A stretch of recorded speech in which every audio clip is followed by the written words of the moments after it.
GQG's portfolios have recently turned significantly underweight tech on concerns of deteriorating fundamentals. And a part of what Brody was discussing, right, I know that we can talk about Microsoft here because there's some exposure in the funds, but the idea that you rely on the Neo cloud so it doesn't show up on the balance sheet in the CapEx, what was your sort of reaction to hearing that?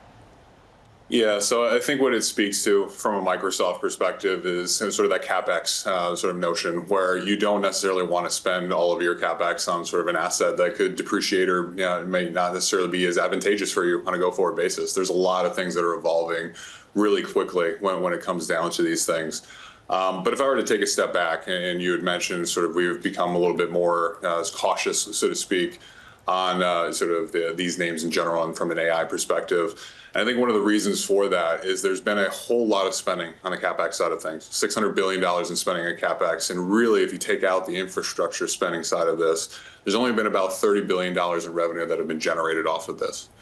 So our issue here is that there is a lack of headroom sort of returns that are coming through on a lot of these types of businesses over the course of time. Now, Microsoft, to its credit, has a software business. They have sort of steady earnings. They have been able to deliver some decent results over the course of time. But we are becoming more skeptical about sort of a lot of things on the AI side. Where are these returns coming from? You think OpenAI in particular? Yeah, I'm sorry. I mean, Brian, we're looking at a note that your team put out September the 11th. You rang that alarm bell, basically saying, we believe that the sector stands at a significant inflection point. And everyone's making a one-way bet, as you see it, on AI mania. And they're ignoring the alarming fundamentals. For you, the alarming fundamentals are that there is a lack of revenue today. Is it not, therefore, can you not just make that bet that eventually OpenAI will make $300 billion worth in revenue by 2030 that vindicates the amount that they have to spend on all this compute? So I think it becomes hard because if you actually look at the data behind this, so you look at OpenAI, they have about a 2% conversion rate in terms of people that actually want to pay for the service. That means 98% of people that use OpenAI aren't actually paying for it. So now they have 700 million users globally. About half of those are coming from the emerging markets. And what's interesting there, if you think about the unit economics of sort of cloud and sort of the AI sort of side of things, is that this isn't like SaaS. So this isn't like a CRM business where you add additional users and it all sort of the revenue drops to the bottom line. There is a high cost to compute that comes along with this. So you need to generate some sort of revenues off of each one of these users. Now, with half of that user base coming from the emerging markets, a significant chunk coming from India, for example, if I can get a 5G telephone plan within India for less than $10 a month, do I really think that folks are going to pay $20 a month for a subscription to ChatGPT? Okay, here we go. I like this because I think we're looking at the same data set. So the top story today is OpenAI being valued at $500 billion on the latest secondary round. But the big question here is where the future for OpenAI lays on subscriptions or on enterprise. The data point that I look at is that it has a user base. We know it's like 700 million monthly, right, Caro? How much of that user base is free and then converted to being a paying subscriber? Because that kind of answers all your questions. Yeah, so that's exactly the stat that I was referring to. From what we've seen, only about 2% of those folks actually convert over to being paying users. 2%? Which means 2%, yes. So that means that 98% of folks that are using this actually don't find enough value to actually sort of spend money on this. Now, going back to that India data point that I was referencing earlier, if you think about those folks and you need to sort of charge, call it $20 a month for some sort of subscription to make this break-even profitability or even come close to that. In India, you have Bharti Airtel that has a deal with Perplexity that offers this service for free across Bharti's. So it becomes really hard to see where the monetization path comes on a lot of these things over the course of time. Now, the other side of this is on the enterprise side. So a lot of people say, okay, well, maybe it's more of a B2B sales. And there's a lot of things that people are investigating or looking at from the enterprise side in terms of I can use AI to get efficiencies and things like that. The MIT study, I think we all know that by now, being quoted in terms of the lack of sort of effectiveness in a lot of those.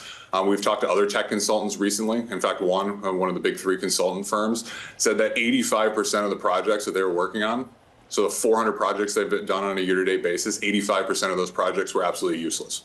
They said 15% generated some sort of benefit. You're literally sort of echoing exactly the conversation that we had with Synthesia's CEO founder yesterday, saying basically only about 15% are even vaguely working and only 5% actually working well.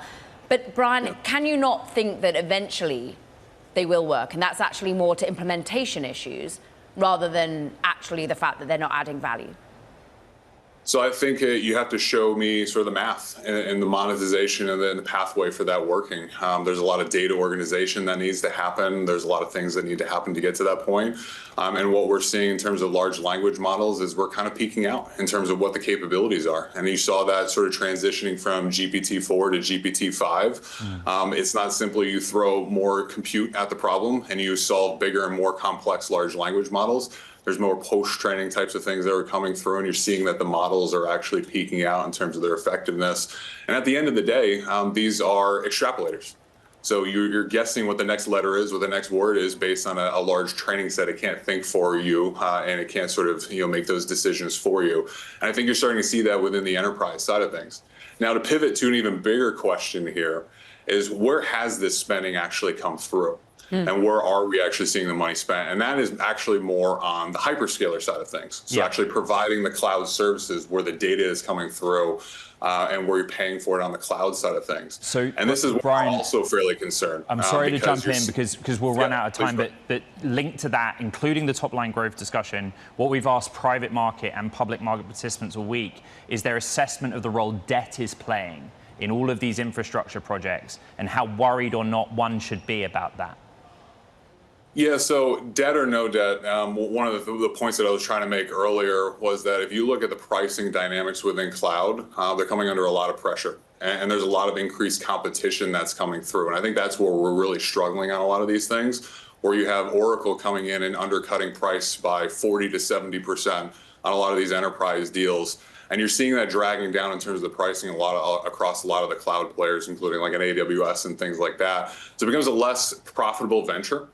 The switching costs are becoming a little bit lower, and the economics aren't quite as good, and it's becoming more commoditized. And that's where we really struggle because there's a whole host of investments that's happening in this area, and it's becoming increasingly commoditized, similar to the fiber build-out, so to speak, back in the dot-com boom and bust cycle. The commoditized element of concern, what about the circularity argument that we keep hearing? And that feeds into the debt question in many ways.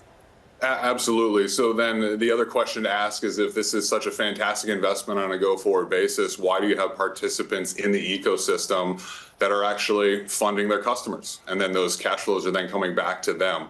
And a lot of the sort of obscure sort of arrangements and deals as well in terms of special purpose vehicles, JV structures, where you're putting some of these assets into other sort of places where you can depreciate the debt or you can depreciate the assets within those other vehicles, and it's not sitting directly on your balance sheet. So this tends to happen later in a cycle where you start to see a little bit more aggressive accounting coming through, and you start to see some of these things that are starting to become a little bit more obscure. That has us concerned that we can't see a true sort of trajectory of where the economics are coming through.